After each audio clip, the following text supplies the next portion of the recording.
ಮತ್ತು ಸಣ್ಣದಾಗೋದಿಲ್ಲ. ಅದಕ್ಕಾಗಿ ನನ್ನ ತಂಗಿ ಪ್ರಾಣಕ್ಕೇನೂ ಆಗಲಿಲ್ಲ. ಏನಾಗಬೇಕಾಗಿತ್ತು? ಅಯ್ಯೋ, ಏನು ಆಗಬಾರ್ದಮ್ಮ, ಏನು ಆಗಬಾರ್ದು. ನಿನ್ನ ಪ್ರಾಣ ಉಳಿತಲ್ಲ. ನಾನು ಕಂಗಾಲಾಗಿ ಹೋದೆ. ಕಾಪಾಡಿ ಕಾಪಾಡಿ ಅಂತ ಕೂಗಿಕೊಳ್ತಾ ಇದ್ದೇನೆ. ಎಲ್ಲ ಓಡಿ ಹೋಗ್ತಾ ಇದ್ದಾರಲ್ಲ ಇವರು. ಅದೇ ಆಶ್ಚರ್ಯ ಆಯ್ತಂತೆ. ಏಕಾಏಕಿಯಾಗಿ ಆನೆಗೆ ಮದ ಬಂತು. ರಕ್ಷಣೆಗೆ ಇರತಕ್ಕಂಥವರೆಲ್ಲ ಓಡ್ಲಿಕ್ಕೆ ಪ್ರಾರಂಭಿಸಿದ್ರು. ಉಳಿದವರೆಲ್ಲ ಓಡಿ ಹೋಗಿ ಸುತ್ತಮುತ್ತ ಇದ್ದಂತ ನೀವ್ಯಾಕೆ ಓಡಿದ್ರ? ನಾನು ಹಿಡಿಲಿಕ್ಕೆ ಹೋದೆ, ನಂಗೆ ಸಿಗಲಿಲ್ಲ. ಯಾವುದು ಆನೆ? ನಮ್ಮ ಹತ್ರ ಆಗುದಲ್ಲ ಅಂತ ಹೋದೆ. ನಾನು ಹಾಗೆ ಓಡ್ಬೇಕಂತ ಓಡಿದ್ದಲ್ಲ, ಇವರೆಲ್ಲ ಓಡ್ತಾ ಇದ್ರ ಇದು ಓಡುವ ಸಮಯ ಅಂತ ಓಡ್ದೆ. ನಾವು ಓಡ್ದಂತ ನಾನು ಓಡ್ದೆ. ಅವ್ರು ನಾವು ಮಾಡ್ದಾಗ ಓಡ್ತಾ ಇದ್ದಾರೆ.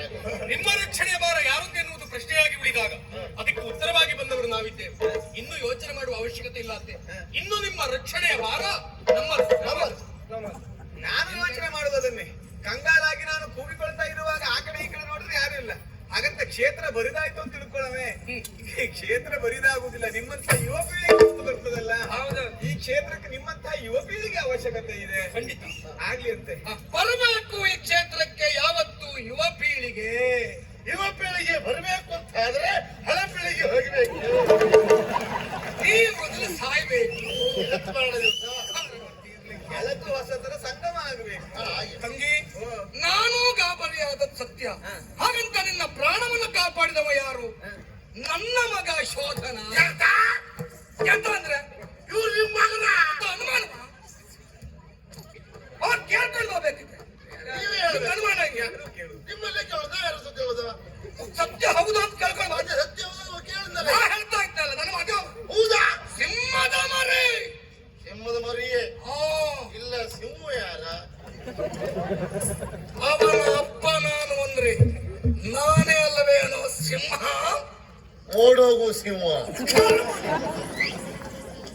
ಸಾಹಸ ಎನ್ನುವಂತದ್ದು ಹುಟ್ಟಿನಿಂದ ಬರುವುದಲ್ಲ, ಆ ಪ್ರವೃತ್ತಿಯನ್ನು ಬೆಳೆಸಿಕೊಳ್ಳಬೇಕು. ಹಾಗೆ ಅಂತೆ ನಿನ್ನ ಜೊತೆಯಲ್ಲಿ ಸಮದಂಡಿಯಾಗಿ ದುಡಿದಂತ ಈ ಹುಡುಗ ಹೊಸ ಮುಖ. ನಾನಿಲ್ಲಿಗೆ ಹೊಸಬರೇ ಹೌದು. ಹೌದಾ? ನನ್ನ ಹೆಸರು ಶಿಶಿರ ಎನ್ನುವುದಾಗಿ. ಓ, ನಿಮ್ಮನೆ ಪಕ್ಕದವ ಅಂತ ಹೇಳುತ್ತೇನೆ. ಶಿರ್ಸ್ಯವ ಮಾರ್ರೆ ಅವ. ಮತ್ತೆ ಹೆಸರು ಶಿಶಿರ. ಶಿಶಿರನ ಶಿರ್ಸ್ಯವ ಅಂದ. ನನ್ನ ಹೆಸರು ಶಿಶಿರ. ಹೇಳಿಕೊಳ್ಳುವುದಕ್ಕೆ ಸಂಬಂಧಿಕರು ಯಾರು ನನಗಿಲ್ಲ. ನಾನೊಬ್ಬ ಅನಾಥ. ಆದ್ರೆ ಅನಾಥ ಎನ್ನುವ ಕಾರಣಕ್ಕಾಗಿ ಬದುಕಿನಲ್ಲಿ ಕುಗ್ಗುವುದಲ್ಲ, ಹಿಗ್ಗಬೇಕು, ಸಾಧನೆಯ ಶಿಖರವನ್ನೇ ಏರಬೇಕು ಅಂತ ಆದ್ರೆ ವಿದ್ಯಾಭ್ಯಾಸ ಬೇಕು ಎನ್ನುವ ಕಾರಣಕ್ಕಾಗಿ ಗುರುಕುಲಕ್ಕೆ ಹೋದೆ. ಆ ಸಂದರ್ಭದಲ್ಲಿ ಪರಿಚಿತರಾದವ ಈಶ್ವರ. ನಾವಿಬ್ಬರು ಆತ್ಮೀಯ ಸ್ನೇಹಿತರಾದೆವು. ವಿದ್ಯಾಭ್ಯಾಸವನ್ನು ಪೂರೈಸಿ ಮುಂದೆ ಏನು ಎನ್ನುವಂತಹ ಪ್ರಶ್ನೆ ಬಂದಾಗ ಈ ನಾಡಿನ ಕುರಿತಾಗಿ ಹೇಳಿದ, ನಿಮ್ಮ ಕುರಿತಾಗಿ ಹೇಳಿದ, ಉದ್ಯೋಗದ ಅವಕಾಶದ ಭರವಸೆಯನ್ನು ಕೊಟ್ಟ. ಮುಂದೆ ಬಂದಿದ್ದೇನೆ ಅನುಗ್ರಹಿಸಿ. ನಾನೇ ಭರವಸೆ ಮಾತನ್ನು ಕೊಟ್ಟು ನಿನ್ನ ಮಾತನ್ನು ನನ್ನ ಮಾತನ್ನು ಸ್ವೀಕರಿಸ್ತೇನೆ. ಸರಿ, ನಿಮಗಿಬ್ಬರಿಗೂ ಯೋಗ್ಯವಾದಂತಹ ಉದ್ಯೋಗ. ಮಹಾರಾಣಿಯವರು ಅವಸರ ಮಾಡಬಾರ್ದು. ಪಾಪ ಮಕ್ಕಳು ಈಗಷ್ಟೇ ಗುರುಮಠದಿಂದ ಬಂದಿದ್ದಾರೆ. ಆ ಕ್ಷಣದಲ್ಲಿ ಅವರಿಗೆ ಆ ಉದ್ಯೋಗ ಹೊಣೆಗಾರಿಕೆ ತಲೆಬಿಸಿ ಇದೆಲ್ಲ ಬೇಕಾ? ಅಂದ್ರೆ ಒಂದ್ 4 ವರ್ಷ ಓಡಾಡ್ಕೊಂಡು ಇರ್ಲಿ, ಅನುಭವ ಆಗ್ಲಿ, ಆಮೇಲೆ ನೋಡುವ. ಅನುಭವ ಆಗದೆ ಉದ್ಯೋಗ ಸಿಗುವುದಿಲ್ಲ, ಉದ್ಯೋಗ ಸಿಗದೆ ಅನುಭವ ಆಗುವುದಿಲ್ಲ. ಯಾಕೆ ಈ ಮಾತನ್ನ ಹೇಳಿದೆ? ನಾನು ಇಲ್ಲಿಗೆ ಬರುವಾಗ ಹಾಗೆ ಬಂದದ್ದು. ಹೌದಪ್ಪ, ನನ್ನ ಭಾವನ ವಿಷಯ ನಿಮ್ಗೆ ಯಾರಿಗೂ ಗೊತ್ತಿಲ್ಲ. ಹೇಳ ನನ್ನ ಭಾವ ಈ ಸ್ಥಾನಕ್ಕೆ ಬರಬೇಕು ಅಂತ ಅದು ಎಷ್ಟು ಪ್ರಯತ್ನ ಪಟ್ಟಿದ್ದಾರೆ. ಪಾಪ ಯಾರ್ಯಾರ್ದು ಕೈ ಕಾಲೆಲ್ಲ ಹಿಡ್ಕೊಂಡು ಒಂದಿಷ್ಟು ಓಡ್ ಬಂದು ನನ್ನ ಕಾಲು ಹಿಡ್ಕೊಂಡು ಪವಿತ್ರವಾದ ಕಾಲು ಇದೆ. ನಿಮ್ಮ ಕಾಲು ಹಿಡಿದ ನಾಯಿ ಸಸ್ಯ ವಾಸನೆ ಬಂದ ಸಾಯನೇನೆ ಕೈ ಕಾಲು ಹಿಡಿಯುವುದಂದ್ರೆ ಹಾಗಾದ ಅನುಭವವನ್ನು ಪಡೆಯುವಲ್ಲಿ ಅನುಭವಿಗಳ ಕೈ ಕಾಲು ಹಿಡಿಯುವುದು. ಅದೇ ನಾವು ಪರಿಪಕ್ವತೆಯನ್ನು ಸಾಧಿಸಬೇಕು ಅಂತಾದ್ರೆ ಸಿಕ್ಕಿದಂತ ಸಣ್ಣ ಪುಟ್ಟ ಅವಕಾಶಗಳನ್ನೆಲ್ಲ ಬಳಸಿಕೊಳ್ಳುತ್ತಾ ಮೇಲೆ ಬಂದ್ರೆ ನುರಿತವರಾಗ್ತಾರೆ. ಇವರೊಳ್ಳೆ ನುರಿತ್ರಪ್ಪ. ಆ ಯೋಗ್ಯತೆ ಉಂಟು ಅನುಭವ. ಅಲ್ಲ, ಮತ್ತೆ ನಿಮಗೆ ಆ ಸ್ಥಾನ ಸಿಕ್ಕೊಟ್ಟು ಸರಿ ಉಂಟು ನೋಡಿ. ಯಾರು ಇಲ್ಲ ನಮ್ಗೆ. ಯಾರು ಇಲ್ಲ ಅಂತಾನೇನಾ? ನಿಮ್ಮಾಗ ಯಾರು ಇಲ್ಲ ಅಂತ. ಮತ್ತೆ ವರ್ಷ ಪ್ರತಿ ನಡೆಯುವಂತ ಜಾತ್ರಾ ಮಹೋತ್ಸವ. ಯಾವತ್ತು ಅಂಬಾರಿಯನ್ನ ಏರಿ ಬರಬಹುದು ನೀವು. ಇದು ಕಾಡಿನ ಆನೆ ಅಲ್ಲ, ನಾಡಿನಲ್ಲೇ ಪಳಗಿಸಿರುವಂತ ಆನೆ. 5 ಮಂದಿ ಪ್ರಾಮಾಣಿಕ ಮಾವುತರು ಇರುತ್ತ. ಆನೆಗೆ ಏಕಾಏಕಿಯಾಗಿ ಮದ ಬರ್ತದೆ ಅಂತ ಆದ್ರೆ ಸಮಸ್ಯೆ. ಒಟ್ಟಾರೆಯಾಗಿ ಮದ ಬಂದದ್ದಲ್ಲ, ಯಾರು ಮತ್ತು ಬರುವ ಔಷಧವನ್ನ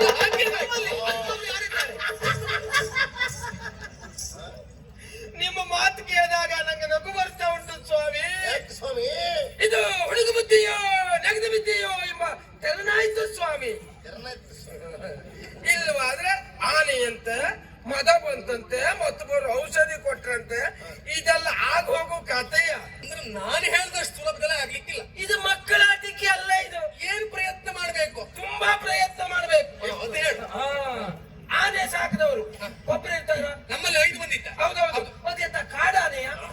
ಕಾಡಾನೆ ಅಲ್ಲ, ಸಾಕಿದಂತ ಆನೆ ಅದು. ಅಲ್ಲಿಗೆ ಹೋಗ್ಬೇಕು. ಅಲ್ಲಿಗೆ ಹೋಗಿ ಅವರು ಒಬ್ಬರಲ್ಲ 5 ಜನ ಇದ್ದಾರೆ. ಅವರಿಗೆ ಹಣ ಕೊಡ್ಬೇಕು. ಒಂದು 50 ಹೆಚ್ಚು ಕಡಿಮೆ ಆದ್ರೂ ಅವ್ರವ್ರೆಲ್ಲ ಹೊಡೆದಾಡ್ಕೋತಾರೆ. ಹೌದಾ? ಇಂಥ ಸಮಯಕ್ಕೆ ಮತ್ತೆ ಬರುವಂತ ಔಷಧಿ ಕೊಡ್ಬೇಕು ಅಂತ ಉಂಟು. ಭೂ ಅಲ್ಲ, ಆ ಸಮಯಕ್ಕೆ ಅದಕ್ಕೆ ಮದ ಬರ್ಬೇಕು. ಇದೆಲ್ಲ ಆಗೋಗು ಖಾತೆಯ ಅಲ್ಲ ನಾಗೇಂದ್ರ ಬಾಬು. ಇಷ್ಟರ ಕಾರ್ಯವನ್ನು ನನಗೆ ಮಾಡ್ಲಿಕ್ಕೆ ಹೇಳಿದವ ಇವನೇ ಹೌದಲ್ವಾ? ಹೇಳು.